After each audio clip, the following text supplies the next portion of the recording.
bit late for the press briefing is that we want to make sure that I could get some of the latest information before we came out here. So we've got a lot of different groups that are out in different directions collecting information. So this morning we established our investigative groups and we established parties to the investigation. The NTSB uses parties. We designate parties to our investigations, those organizations that can provide technical expertise to our investigation.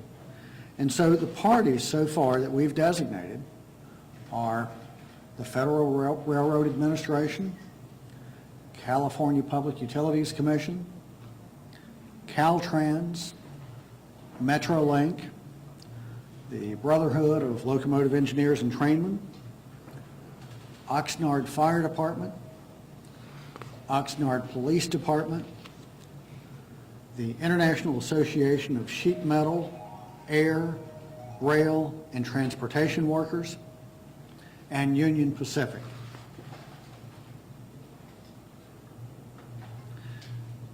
This morning, the recorders, the forward-facing video recorders, departed Oxnard on the FAA plane and headed back to Washington. They've arrived at our laboratories in Washington, D.C. The data are still being evaluated, but we can confirm that the forward-facing video camera did record data. And we can also say that the forward-facing cameras did record the accident sequence. It recorded the actual collision. So in addition to the video cameras, the image recorders, we also have data recorders, event data recorders. There's an event data recorder in the lead car, and there's an event data recorder in the trailing locomotive. At 3:30 this afternoon, the investigator that's been working all day long on downloading that data called me and gave me the latest. And really, this is an arduous task. It's not just a matter of pressing a button and saying, spit out the information that you have. Each parameter has to be verified and validated, and it's probably like going back to the DOS days of not trying to get real easy to obtain information. But nevertheless, he's been working all day, and at 3:30, he did tell me that they're still working on that, and the preliminary information that he can give me at this time is that the train was traveling under the speed limit of 79 miles per hour. He did say that tonight he will continue to work on that data, on those data, and that tomorrow we really should have a lot more information. I think it's important that when we do give you information, it's not information that we have to come back and correct. So we want to make sure that what we are providing you with has been verified. And again, I'm optimistic that tomorrow we will be able to do that. Today we are examining and documenting the interior and the exterior of the rail cars, and this is being done in Moore Park. We are examining the highway markings and signage. We're examining the traffic signals at the grade crossing. We're testing the signals at the grade crossing, and we're also looking at the street lighting. Was that grade crossing adequately illuminated? And we're working with the city of Oxnard to obtain traffic counts and roadway maintenance information. Now, for survival factors, the purpose of our survival factors group is to examine the ability of the vehicle to provide survivability to the occupants. We're looking at the crash energy management system of these rail cars. As many of you know, Metrolink invested heavily in new cars a few years ago. And we want to see, did these cars perform as expected? 3 of the cars, 3 of the 4 rail cars were the Hyundai Rotem cars, the new CEM cars, and the one remaining car was the older model, the Bombardier. We're also looking at the emergency response. We'll be going through 911 records. We'll be looking at all of the emergency response logs. This is customary. We do this for all accident investigations to see if there are things that we can learn from emergency response. We've requested from Metrolink the records for the train crew's experience, their employment history, as well as their training. We've scheduled for tomorrow 2 crew interviews. 2 train crew members will be interviewed tomorrow in Los Angeles. I want to tell you a little bit about the motor carrier, the operator, not necessarily the driver, but the operator of the truck. The operator is Harvest Management LLC of Somerton, Arizona. And their business is primarily to haul farm equipment and produce. They have favorable scores with the Federal Motor Carrier Safety Administration, which is the DOT agency that oversees motor carriers. They have 40 of everything. They have 40 drivers, 40 trucks, 40 trailers, and 40 box trucks. And tomorrow, our motor carrier investigator will leave here early in the morning and travel to Harvest Management's headquarters to examine their maintenance, their records, and their operations. The truck is a 2005 Ford F450. From our experience, we know that this type of truck with this type of engine typically does not have an electronic control module which would provide us with recorded data. And that's based on our experience.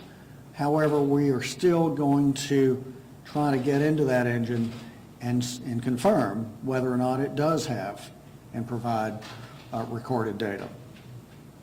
We do know that the airbag deployed and oftentimes the airbag control module may provide a record of the G forces at impact or at the airbag deployment. So we'll be looking to see if we can extract information from that. We've reached out through the truck driver, through his attorney, and we've expressed our interest in interviewing him. Now, I've mentioned last night that we would conduct sight distance testing. This is basically testing to see how far down the railroad track you can see if you're in a train or if you're on the tracks, how far you can see. And what we've done today is we're developing the protocols for how to conduct that test. Things like the time of day that it will be done, the type of trains, how we will simulate a vehicle being on the tracks, the safety procedures that will be used. And we're also collecting information from UP Railroad, Union Pacific Railroad. We're requesting the track inspection records, the train dispatch records, inspection records for the lights and signals. And tomorrow we will begin laser scanning, 3D laser scanning. This is a device that will come out and spend some time with this 3D laser scanner, which will allow us to do a 3D representation of whatever we're scanning. The things that we're going to scan will be the train cars, the truck, and the grade crossing itself. And the beauty of this device is it allows us that after we've left here, we can go in and take very precise measurements as if we were here. If I were standing here, how far is it to this point? So that's the type of things that we can do with the 3D laser scanning. that usually takes a few days to do. I want to clarify something, really 2 points. They're related points. I've seen in some of the media animations of the crash. And at least 1 or 2 of the animations that I've seen have shown that there's a truck in the grade crossing, on the street, in the grade crossing, that gets struck by the train. And that's not accurate. This truck had traveled down the railroad tracks about 80 feet down the railroad tracks from the grade crossing, about 80 feet west of the grade crossing, where it was struck. So any depictions that would show it in being struck on the street, in the grade crossing, are not accurate. Another thing I want to clarify is in response to a question that I had last night, I said that it did not appear that this truck was stuck on the tracks. And what I was referring to was that this was not a traditional grade crossing accident like 3 weeks ago. I was in New York on a grade crossing accident where there was a vehicle that was in between the grade crossing arms where it was stuck, or it had not bottomed out as it went across a hump, sort of a grade crossing, and it had bottomed out. So when I said it was not stuck on the tracks, that's precisely what I meant. Now, whether or not it was stuck on the track at the position that it traveled to, 80 feet down the railroad tracks, that's what we intend to find out. And I think that the interview with the driver will help us, and the forward-facing video camera. So I will take questions in just a moment. What I would like for you to do is to raise your hand when I call on you. If you'd please state your name and your affiliation. So let's start. We called on you twice yesterday, so we'll catch you in a minute. We'll start here. Tammy Abdullah, I'm with the Associated Press. Just to clarify on the idea of the vehicle being stuck versus trapped. So what you're saying is that you were just trying to explain that it wasn't stuck there between the arms or stuck at the grade crossing, but you're not dismissing the fact that the vehicle might have been trapped on the railroad track in the direction it traveled, and do you have any indications that it might have been the case? The question is going back to my trying to clarify the issue of it being stuck on the tracks. And so to try to be more clear, I think that it would be erroneous to think that it was stuck in the grade crossing, either trapped between arms, gates, or if this is the grade crossing going across railroad tracks, to think that it had somehow or another gotten stuck on the grade crossing on the street. Now, what happened after it traveled westbound, why it remained there, is what we intend to find out. Why was that truck there? That's a key question. And once it was there, why did it not move?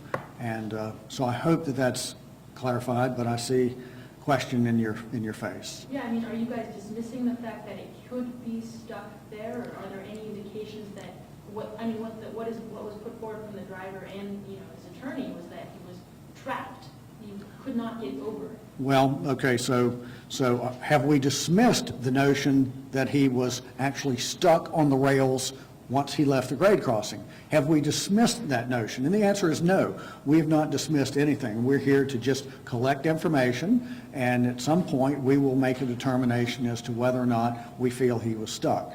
But so I hope that has clarified that. So do you have evidence that he was at this point? Is there any evidence that he was stuck on the rail? I'll say this. I don't think anybody would put a car or a truck on a railroad tracks and not try and get it off if there's an approaching train. So I hope that adds a little bit of clarity to what I'm trying to say. There's a question here. I know it's early. You said that there's still more analysis on the video. The attorney asserts today that he flashed his headlights at the train, attempting to get its attention before this accident happened. Is there any preliminary evidence that occurred, or that he made any attempt to try to get the engineer to slow down? Is there any indication that the driver of the truck may have tried to get the attention of the approaching train by flashing lights or whatever? I'm very optimistic that we will know the answer to that from the forward-facing video camera. That is probably the best information that we have, and I'm hoping that tomorrow we will be able to provide you with bullet points, both from the forward-facing video camera as well as from the event data recorder. Miguel. Miguel, I know you're with NBC News. Question for you. It sounds like you guys are still very clearly in the early stages of your investigation. What would you quantify as the biggest findings you had today? What would be our biggest findings today? I think knowing that we have good data on those recorders is key.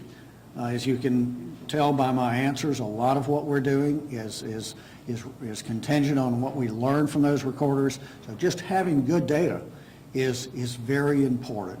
So I wish I could have all kinds of things to tell you right now. We are very early in the investigation, but I do think that tomorrow we should have some good information. Yes, sir. Am I out of the timeout now? You're out. Thank you, Mr. Sumwell. What I wanted to know is, you alluded a little bit earlier to it, how cooperative is the driver's attorney? Are you getting a good indication that you're going to be able to interview the driver? And two, what specifically do you want to know from the driver? The question's how cooperative is the driver of the truck with us, and what do we want to know from him? Let me answer the second part of that. We want to learn anything that we can from his perspective to help explain how that vehicle ended up driving down a railroad track. How cooperative is his attorney? We appreciate the professional courtesies extended by his attorney, and we realize that his attorney has foremost his client's best interest. So we are hopeful that we will be able to interview the driver of the truck. We're hopeful that will come. Any indication when that might be? Any indication when that might be? No, I do not have any indication when that may be. It's a question. We'll take two more questions. Hi, Dana Feldman from Reuters, and I have two questions. One is, you mentioned the type of cars, that 3 of 4 were one type and one was another type. Did you say those models? Yes, 3 of the cars were made by Hyundai Rotem, R-O-T-E-M, and that's an acronym for some word, 3 different words combined into Rotem, R-O-T-E-M. Hyundai is the parent company of Rotem. Those are the new CEM, Crash Energy Management cars, that Metrolink has placed into service in the last few years. And we want to look at those. And the remaining car was a Bombardier, which is Bombardier. I will B-O-M-B-E, I can't spell, B-O-M-B-A-R-D-I-E-R, Bombardier. And so That's the older that is, in fact, the older model. And there was another question, I Yes, think you... the other one was, how common are these types of train, the newer type of train across the country? We want to know if they're unique to California or Metrolink, or how common are these cars? How common are these newer CEM cars? And I don't have a lot of information on other railroads that are using them, but they are being used in other railroads. I do know that. So there's one more question that I'll take, and I'll take from the back of the room here. I know you guys are still investigating, but do you think that the train was derailed because he tried to stop? Maybe it was very last minute, maybe he made a big effort to try to stop it. If it was actually going 79 miles per hour, maybe the train wouldn't have derailed? And I appreciate your question, but I don't fully understand it. So Do you think the train derailed because he tried to stop the train? do I think that the train stopped because he tried to stop the train? The indication right now is that the train derailed as a result of striking the vehicle on the track. So here's we're thinking that we will have a lot more information for you tomorrow based on what we're hoping to get from those recorders. I failed to do one thing, and that's introduce Robert Aceta, who is the investigator in charge, and he's running the investigation. So anyway, we will be keeping you posted. We want to give you information as we learn it. I thank you for your courtesy extended today. Thank you.